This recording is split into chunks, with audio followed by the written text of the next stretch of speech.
और वर्तमान के क्षण को भविष्य के क्षण के माध्यम से जो आता है उसको ज्यों संभालते हैं त्यों ही वर्तमान क्षण भूतकाल बन जाता है। इसलिए काल के निरंतर प्रवाह में हमें जितना भी समय, जितना भी साधन, जितनी भी सुविधाएं मिले, हम जीवन में एक ऐसा उच्च आदर्श उपस्थित कर सकें, एक मानव मन की एक ऐसा मूल्य स्थापन कर सकें, एक ऐसी साधनाएं कर सकें, जीवन की ऐसी उदात्त क्रियाएं कर सकें जिसके माध्यम से हम एक सामान्य मानव नहीं बने रह सकें। हम एक सामान्य पुरुष बनकर के जीवित नहीं रहे, अभी तो पुरुषोत्तम बन सके। और जो व्यक्ति अपने जीवन में पुरुषोत्तम बनता है, पुरुषों में भी उत्तम पुरुष बन सकता है, जिनके कार्यों से और साधनाओं के माध्यम से आने वाली पीढ़ियां और वर्तमान पीढ़ियां आलोकित होती हैं, ऐसे ही व्यक्ति सही अर्थों में सौभाग्यशाली होते हैं। उनकी माताएं धन्य होती हैं जो इस प्रकार के योग्यतम पुत्रों को उत्पन्न करती हैं, और ऐसी धरती जहां इस प्रकार की साधनाएं संपन्न होती हैं, उस गौतम ऋषि के इस आशीर्वाद भरे शब्दों को लेकर मैं आपको आशीर्वाद देता हूँ। ये 3 दिन आपके लिए अत्यंत मूल्यवान सिद्ध हो, ऐसा ही मैं आपको आशीर्वाद दे रहा हूँ।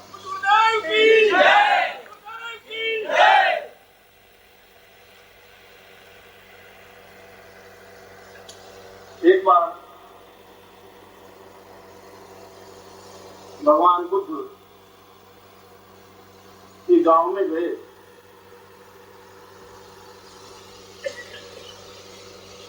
और गांव वालों को पूछा कि यहाँ कोई महापुरुष पैदा हुआ है? गांव वालों ने कहा कि यहाँ तो सब बच्चे पैदा होते हैं, महापुरुष तो कोई पैदा ही नहीं होता, महापुरुष पैदा होते नहीं, महापुरुष तो बनते हैं। चाहे राम हो, चाहे कृष्ण हो, चाहे बुद्ध हो, चाहे महावीर हो, चाहे ईसा हो, चाहे जरथुस्त्र हो, जब पैदा हुए तब वो उसी प्रकार से पैदा हुए, उसी प्रकार के थे जिस प्रकार से आप थे। आपके पैदा होने के तरीके में और उनके तरीके में कोई अंतर नहीं था। उनके भी 2 हाथ, 2 पांव, 1 दिमाग, और जो जीवन की विषमताएं आपके जीवन में है, अभाव जो आपके जीवन में है, परेशानियां और बाधाएं आपके जीवन में है, वो उनके जीवन में भी रही है।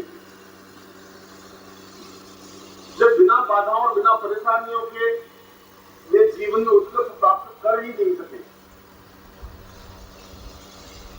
और वे सामान्य बालक के रूप में जन्म लेकर के यदि महापुरुष बन सकते हैं, आने वाली पीढ़ियां उनको ध्यान कर सकती हैं।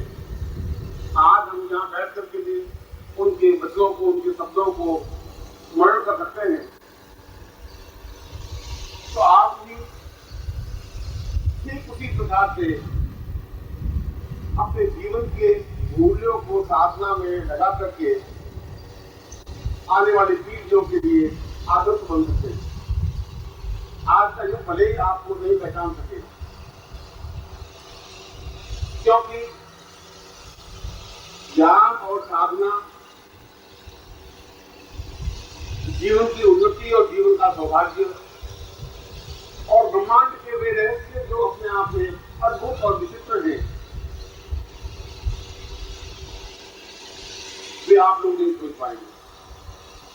इसलिए नहीं सोच पाएंगे कि आप लोगों ने अभी पूरी तरह से जीवन जीना सीखा नहीं। आप केवल उत्पन्न हुए। उत्पन्न होना अपने आप में कोई महान घटना नहीं है। कृष्ण का उत्पन्न होना अपने आप में कोई महान घटना नहीं थी। राम का उत्पन्न होना भी अपने आप में कोई महान घटना नहीं थी। घटना तो तब बनी जब उन्होंने अपने जीवन में सांदीपन आश्रम में या विश्वामित्र आश्रम में साधनाएं संपन्न की। साधनाएं कृष्ण को भी संपन्न करनी पड़ी। था कि जन्म से वो अपने आप में महापुरुष बने और राम के गले में मालाएं पहनती गई, उनके मंदिर बन गए और उनके हाथ की कीर्ति होते गए। ऐसा राम के जीवन में भी नहीं हुआ। उनको भी विश्वामित्र के चरणों के तले उनको गुरु मान करके और ठीक उसी प्रकार से शिष्यों की तरह कार्य संपन्न करके उस साधना, उस ज्ञान, उस चिंतन को सीखा, जिसके माध्यम से उन्होंने जीवन में विजय प्राप्त की, जीवन में सौभाग्य प्राप्त किया, जीवन की उन्नति प्राप्त की। और यहाँ से 200-250 किलोमीटर दूर उज्जैनी में कृष्ण ने भी सांदीपन आश्रम में एक सामान्य बालक की तरह रहे, जंगल से लकड़ियां बीन करके लाए, गुरु की सेवा की, साधनाएं संपन्न की और जीवन में उस स्थान पर पहुंचे जो अपने आप में अद्वितीय है, क्योंकि आने वाली पीढ़ियां और युग उनको कृष्ण मंदिर जगत गुरु के शब्द से संबोधित किया। तो यह स्पष्ट है कि जीवन के उदात्त मूल्य साधनाओं के माध्यम से ही संपन्न हो सकते हैं। जीवन के उदात्त मूल्य धन के माध्यम से संपन्न नहीं हो सकते। धन के माध्यम से संपन्न होते तो दशरथ को बहुत पूजा जाता और दशरथ के मंत्र बनते। राम के अपेक्षा दशरथ के पास धन क्या रहता है। और भी कई उस समय धनवान होंगे, फिर बिरला जी के मंदिर बनते हैं और उनकी आरती उतारी जाती है, फिर टाटा के मंदिर बनने होते हैं। बड़े से बड़े ऋषि और मुनि, योगी, यति और टाटा, बिरला, उनके भी अगर शिर है तो राम और कृष्ण और बुद्ध और महावीर के चरणों में झुकते हैं, इसलिए उन्होंने अपने जीवन में साधनाओं को आधार बनाया, पैसों को आधार नहीं बनाया। पैसा तो जीवन का एक जीवन यापन करने का एक तरीका है, जीवन को सुविधा देने का एक प्रकार है, पैसा कुछ नहीं है। मगर जो जीवन में एक बार ये निश्चय कर लेता है कि मैं साधनाओं के माध्यम से उस जगह पहुंचूंगा, उस जगह का सत्य को पता नहीं होता, कहां पहुंचूंगा, किस रास्ते से चलना है। इससे सैकड़ों मत मतांतर है, जहां जाते हैं 20-25 गुरुओं के फोटो लगे होते हैं। यदि हम एक अखबार निकाल दें या कोई अखबार पढ़े तो उसमें 20 गुरुओं के प्रवचन पढ़े लिखे होते हैं, सैकड़ों पैम्फलेट छपे हुए होते हैं और हजारों गुरु पूरे भारतवर्ष में विचरण करते रहते हैं। गुरुओं की कोई कमी नहीं, और गुरुओं की कमी राम के समय में भी नहीं थी, गुरुओं की कमी कृष्ण के समय में भी नहीं थी। मथुरा में और काशी में और हरिद्वार में तो गुरुओं की आदमी तो मैं गुरु ज्यादा है। अगर इतने अधिक गुरु कृष्ण मथुरा में थे, वृंदावन में थे, गोकुल में थे, हरिद्वार में थे, उत्तर प्रदेश में थे, तो कृष्ण उन सबको छोड़ करके सांदीपन तक क्यों पहुंचा, उज्जैन क्यों पहुंचा? गुरु तो वहां भी मिल सकते थे, उसमें तो कोई न्यूनता थी नहीं, क्योंकि वहां तो एक सांदीपन मिला। मथुरा में तो सैकड़ों गुरु थे, आज ही अगर आप चले जाए तो गाड़ी पर आपको 500 गुरु मिल जाएंगे, हरिद्वार में मिल जाएंगे, तो मथुरा से पास में थे।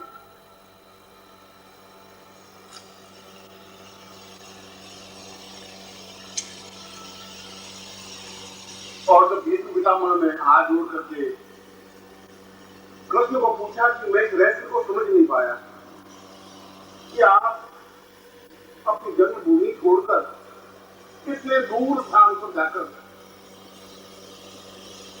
सांदीपन के चरणों में बैठकर साधनाएं संपन्न की, इसकी क्या जरूरत थी?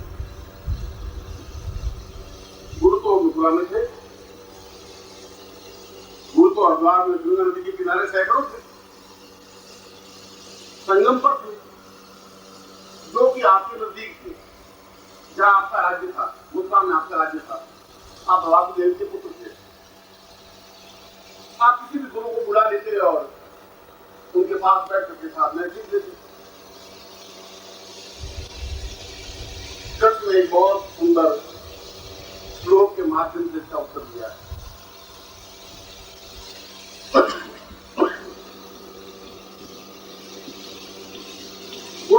वही पूर्ण वही तुल्यम सदैव सदगुरु वही पलामी। उनका भीष्म गुरु को सैकड़ों मिल जाएंगे, सदगुरु तो बहुत मुश्किल से मिलेगा। और जब तक सदगुरु नहीं मिलेगा तब तक जीवन का कल्याण, जीवन की उन्नति हो ही नहीं सकती। इसलिए गुरु की जरूरत नहीं है मुझे। गुरु की जरूरत होती तो मैं वहां से प्राप्त कर सकता था, और मेरे पास इतनी संपत्ति थी, क्योंकि वास्तविक तो राजा थे, थोड़ा मैं राजा का पुत्र था। कंस का मैंने वध किया था तो मैं राजा बनता ही। मैं किसी भी गुरु को बुला करके और ये साधनाएं सीख सकता था। मगर जीवन जब दौड़ रहा हो, हमारा जीवन जब हम चल रहे हो, तब उन गुरुओं की भीड़ में कभी कभी एक आध सदगुरु दिखाई देगा, हजारों सदगुरु दिखाई नहीं देंगे, करोड़ों सदगुरु हो ही नहीं सकते। वह तो कई हजार वर्षों बाद जन्म लेता है।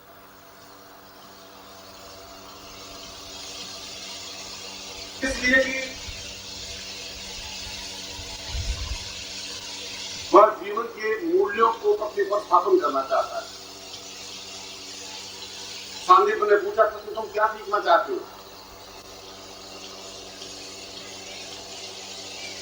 तो उसने कहा कि मैं ज्योतिष, आयुर्वेद, योग, मीमांसा, दर्शन, ग्रस्त जीवन की कला, युद्ध कला,